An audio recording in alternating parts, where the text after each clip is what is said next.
The Indo-Pacific region is increasingly becoming a hotspot of global maritime conflict between powerful nations. China's continuous and blatant assertiveness has given rise to a new geopolitical game in the maritime domain in this region. This is a game of overlapping territorial claims, expanding ambitions, and reckless show of military might.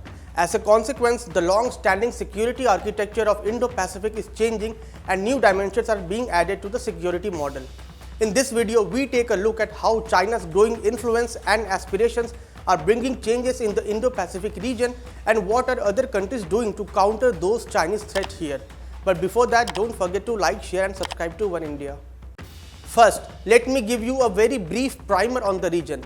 It is home to more than half of the world's population, around 66% of the world's economy and 7 of the world's largest militaries. The term Indo-Pacific is actually a few decades old concept which is based on the understanding that the diverse theaters of the Indian Ocean and the Pacific Ocean constitute a linked strategic theater and a unified strategic heft. Until the beginning of the Cold War, the focal point of international order was the Atlantic. Then it was substituted by Asia-Pacific, which was aimed at excluding Indian interests. But now the epicenter is India-Pacific. This signifies a shift in the balance of power and the fulcrum of geopolitics. And with this, the security architecture of the region is also changing rapidly. Let's take a closer look at it now. The United States hub and spokes alliance model has been at the heart of the region's security framework for nearly 7 decades. The United States is the hub in this system, while Japan, South Korea, Philippines, Thailand and Australia are the so-called spokes. The US has bilateral alliances with these 5 countries.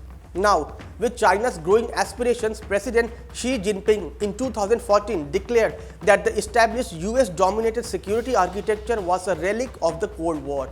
He had then called for the US-led system to be replaced by a regional order led by Asian nations.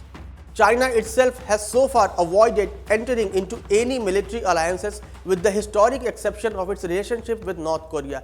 And even before this, as early as 2012, China's then leader Hu Jintao had declared that the country had to become a maritime superpower in military terms and had to focus on this particular region to make its clout more effective.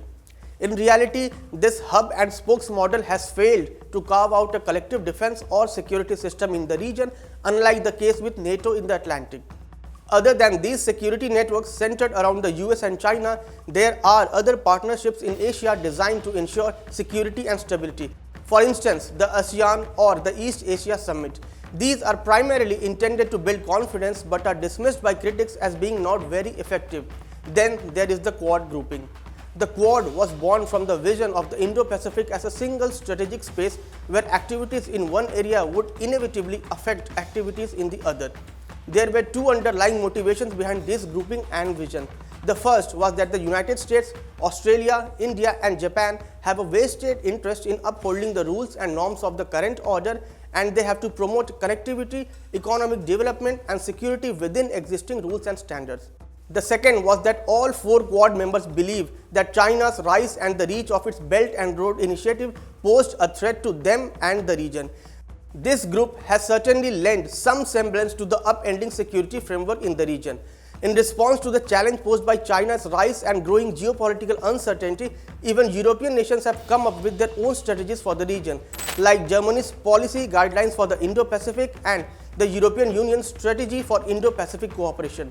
So, essentially, China's dominance is upending the long-held security framework for the region, and nations are trying to come up with more calibrated and coordinated approach in the region. This also means that perhaps more alliances might be in the making that could bring about a seismic shift in the approach taken by countries in the region. This was all about how China's clout is effectively transitioning the Indo-Pacific security architecture. We hope you would like this new video. Thank you for watching. Subscribe to One India channel and never miss an update.